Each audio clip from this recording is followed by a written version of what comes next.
Okay. I know it was only the first few seconds, but I'm surprised by that reaction. I haven't listened to that in maybe 5+ years, and I don't even know how it's not even online anymore, unless, I mean, apparently it is.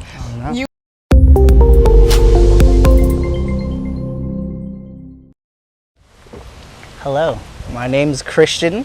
I'm here for Earworm Digital, and I'm here with, would you like to introduce yourself? Hi, I'm Mazie. Thank you so much for having me. I'm really excited to be here. You're welcome. We're excited to have you here too. We're in LA. We're sitting in a beautiful, undisclosed park. Yep. And it's kind of hot, but like there's some wind right now, so it's nice. It's a little cloudy too. Rare for the last couple days. Mm-hmm. Yeah. And so, let's get down to business right now, And how are you? I'm actually really good. I think I'm a little under-caffeinated, but we're working on that right now, which is amazing. I feel pretty neutral, which I feel like is a good state to be in. How about you? I agree. Pretty neutral right now too. Yeah. At first it was a little grouchy because of the heat, but now it's cooled down, so I'm feling pretty good right now. We're on our way up. Exactly. Oh wow, I love your earrings. Oh, thank you. Okay, and I see you have some tattoos too. I do. Wow. These are my 3 girlies. That's about it. That was like a really manic, I just got off tour, I'm really sad, I'm gonna get a big tattoo. This is my favorite tattoo. It's just like this little vase that Amy McLean did, and then I just have a variety of little guys all over. Cool. Yeah. Okay. And how I first heard about your music is, obviously do like Spotify, probably like Earworm or like new indie playlists and everything. Fair. And so I had a few songs saved, and then like I have like this one playlist where it's just pretty much like every song I know. I put it all in one playlist. It's like almost 4,000 songs long. Whoa. And I just put on shuffle. I'm chaotic like that. I love that. Yeah. I know, it's great. And I remember, a fan of your music, but then I became like a real big fan when at one time I was driving up to LA. I forgot for, and then I'm in LA traffic, terrible, frustrated, and then your song Dum Dum popped up. And then I'm like, wow, this like encapsulates like how I feel right now. Like everyone is dumb. Like, why is there traffic? Yeah. And then it clicked for me. I'm like, okay, I'm a stand now. I appreciate that. Thank you. You're welcome. But that is the best moment for that song, when you're just like, fuck this, fuck everyone. Everyone's dumb. Mm-hmm. And I've seen your music videos and I've seen your songs, and it's great. It's fun. It's like I wouldn't say like kook. It's like a little kooky. Oh, yeah, no, kooky for it's sure. like kind of chaotic. It's like I don't know. It's just like it's kind of like similar to the Playground Rhythm, because like I've seen like your music video too for it was Dum Dum, and it's just like it's so playful and everything. Thank you. And so I'm just wondering though, what's the one song that you had the most fun writing? Because all of them seem fun, but like is there one that takes the cake? Okay. Let me really think about this. The song that I had the most fun. Why? Okay. They had a lot to say. Yeah. That was a lot.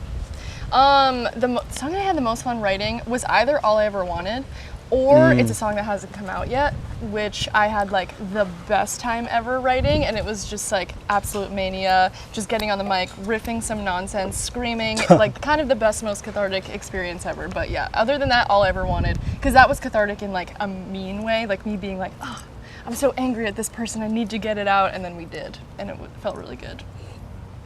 That's cool. Is that the song that's coming out soon, or? No, All I Ever Wanted's out. Oh no, I'm talking about the one that's unreleased. The other one is coming out. Who's to say? We should ask my label. Mm-hmm. I mean, shout out to your label. They're the one that brought this together. Shout out John. Shout out John. John, let me know. But hopefully soon. Definitely like top of 2023. And I know you went to school at Drexel. Yes. And you studied business, music business. What business music there? Like What's it called? Industry. Music it's industry. Called the music industry program, which is so funny. That's amazing. That's cool. And obviously, I think it actually, it's paid off dividends for you. For sure. And I'm wondering, because right now the song that you've been using a lot, that's been blowing up a bit on TikTok too. All I Ever Wanted. Yep. And the videos are very, very interesting. Yeah. And I just wanted to know, how did I get started? Because you've always said like, I've been working with like AI artists for like some of these like short bits for the song. Yep. And How did that all come together? So I have an amazing creative director / visual collaborator named Joel. He goes by @JosicWorld. Everyone should check him out and work with him at some point because he is a dream to work with, to be honest. I actually met him at Drexel as well. And Oh, cool. we moved out to LA together. Yeah, I guess like the music videos I feel like are kind of over right now. Like I don't see a lot of people putting out longer form media. Yeah, It's expensive, unfortunate. which is like longer form media. It's a 3-minute long video at max, but like it's still too much. So I was like, okay, I don't want to dedicate any more money in my budget to stuff that's gonna get like maybe 50,000 views on a good release.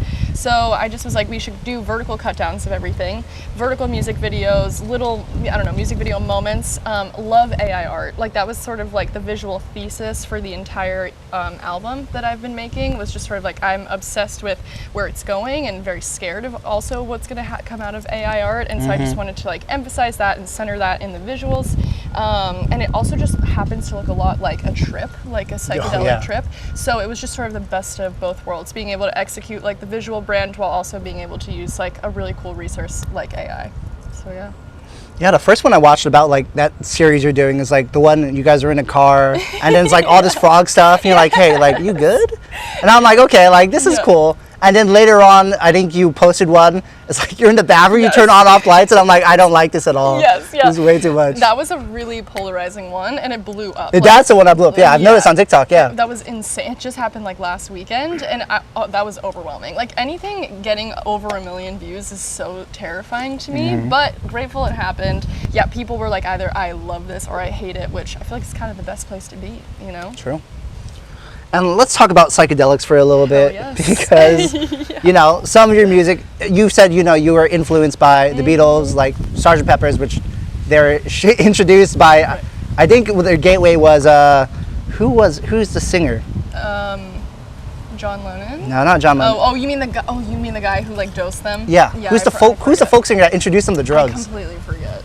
Bob Dylan. Oh, was it Bob Dylan who dosed them? No, but I think he introduced, it was like gateway drug. He's like, hey, have you guys ever tried marijuana? And then somehow it snowballed into psychedelics. That's crazy. I heard George Harrison was low-key the one to like get everyone into drugs a little bit. I mean, you can tell from his music. Yeah. But I'm wondering, what was your gateway, and how did you decide, you know, like I want to influence my music with this too? How did it combine the two? It also started with weed, of course. Like I grew up in a really conservative, really traditional religious household, went to Catholic school my entire life, all girls Catholic school in high school, so like super restrictive environment. And I just never really like experimented in high school or anything like that. Maybe an edible here or there. Got to college, immediately fell in love with weed. It was like as soon as I started smoking weed, I've never looked back. I literally love marijuana so much. I can't believe I just called it marijuana. I'm so sorry. So after that, I don't know, after like just smoking a lot and getting really into it, I was like, I'm open to trying and experimenting with more stuff. And I just had like a few friends who were really into LSD, and then that just kind of like was a thing in my life for a really long time. I was just trying a lot of LSD over the course of a year, and it just totally reshaped my life and my relationship with music and like my personality a little bit, and I don't know, it's just been a part of my life ever since. Love shrooms, love the whole thing. It's just a big part of my creative process and, I don't know, personal psychology, I guess.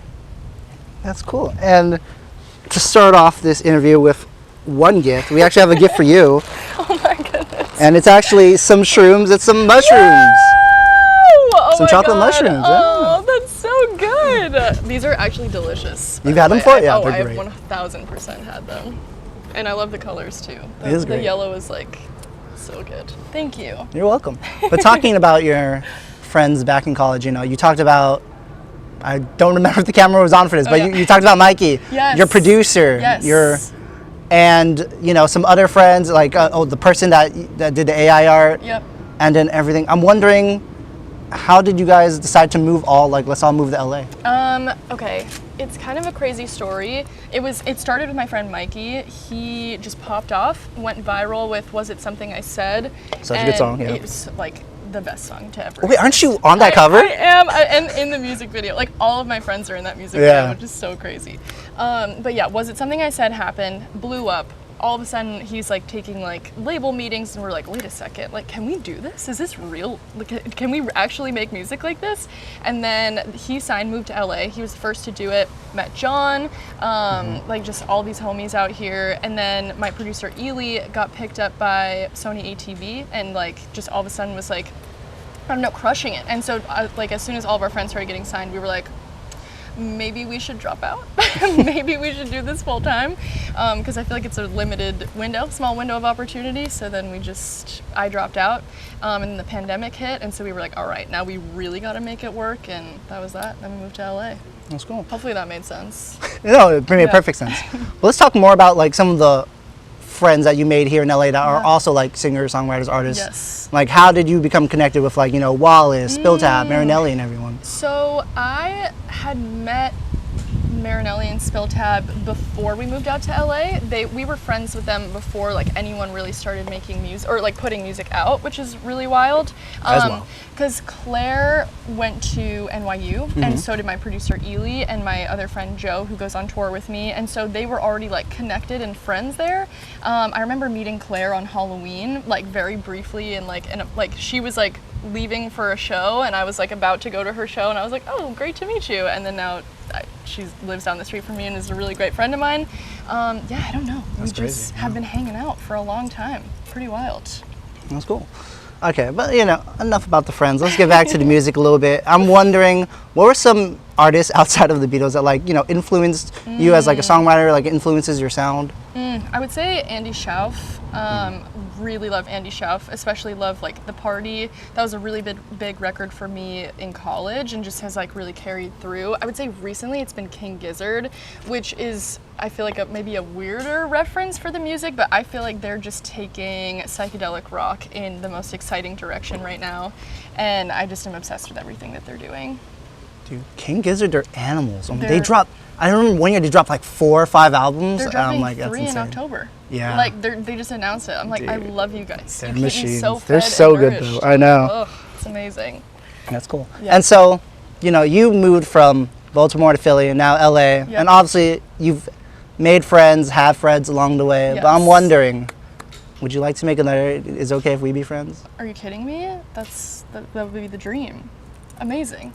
Put it there. This Thank you. Really good. Thank you. Friendship. Cool. And the thing I like to do for my friends is give them more gifts. So I actually have some gifts for you. You're a big giver. Is gift giving your love language? Yeah. Wow. Pretty much. Wow. He should know. I gave him a yerba mate. So. All right. First one. This is pre-Sgt. Pepper's, but it is a Beatles live album. No way. In Hamburg, Germany. Oh my God. That is amazing. Like, thank you so much. You're welcome. This is a beautiful, beautiful gift. We should hang out around Christmas time. I have a good feeling about that. Yeah, you'll never know what you might get. So that one, I'll give to you. Look at this back cover too. It is so that's cool. amazing. Oh, The Star Globe. so cool. But then that one, that's for you. Okay. But then I have a few more, but you can only choose one. Oh, okay, I'm ready. All right. First one, Janis Joplin's Greatest Hits. Damn, that's crazy. Okay. It is good. Wow. Another one, Joni Mitchell. Oh, wow. What was this? Ladies of the Canyon. Wow. And speaking of Canyon, there's a song that has Canyon in this album, and it's Harry Styles. My one true love. This is really hard, and I feel like it's gonna be bad if I choose Harry Styles over Janis Joplin. That's okay. Or Joni Mitchell. Damn. This is really hard. I'm gonna choose Harry Styles. It's okay. Thank you so You're welcome. Oh my God. Also, mainly because I really don't have this on vinyl, and I would love to have this on vinyl. Such a good record. All the time. I know. Also, like, it's so good. So good. Low-key, I think Fine Line is better than Harry's House. Sorry about it. That kind of goes without saying. Yeah. Dude, that's such a good album. It's so good. Yeah, before I interviewed, you're welcome. Thank you. Before I interviewed Chappell, like, I think for one of the songs, he's talking about, like, the Beechwood Cafe. Yep. So we're like, me and my friend, like, let's just go eat there. Did you like it? It was good. Yeah. They have some, like, mushroom coffee there that's, like, pretty yum. It's pretty good. Cool. Yeah. Okay, and now let's kick it up a notch, though. Now that we're friends, I'm going to ask you questions maybe only your friends now. Whoa. And so, tell me, what was it like? Because, you know, I think you started recording music when you were like a teenager, but then you started performing in college, right? Yes. So what was it like, you know, performing places like the Underground Arts, Voltage Lounge, and like the Fire? That's crazy that you know that. It was amazing. I think Philly has like one of the most underrated live music scenes in the country, if not the world, like especially the DIY punk scene that's there. I feel like it's one of the last remaining, I don't know, DIY presences right now. So it was like the best environment to cut my teeth on, and I am so grateful that I could. And you know, you've been songwriting for so long, even before you actually like started recording music too. Yes. And what was it like to write a song for Pussy Riot? It was like it was the craziest day of my life. And also just like the honor of a lifetime. Like I left that session that day and immediately called my dad and was just like, Dad, like I just was in the room with Nadia, and that like she talked about her experience just being in a fucking gulag in Russia, and you're just like, what? Like, wow, you're sitting in front of me right now and that is your lived experience. So, and then also just like, you know, suggesting lyrics like sucking on my titty, like to her, and she's just like, yeah, that's great. I'm like, what is life? How is this happening? So it was amazing. Okay, that's good. Yep. And you know, believe it or not, I've made some songs too, and I would like you to listen to one. Would you like to just close your eyes and please, close your eyes and just envision this song, okay? I'm about to play it. Hopefully you'll like it. It's my first time playing it to anyone. Oh wow, it's a big deal. I'm psyched. Please work.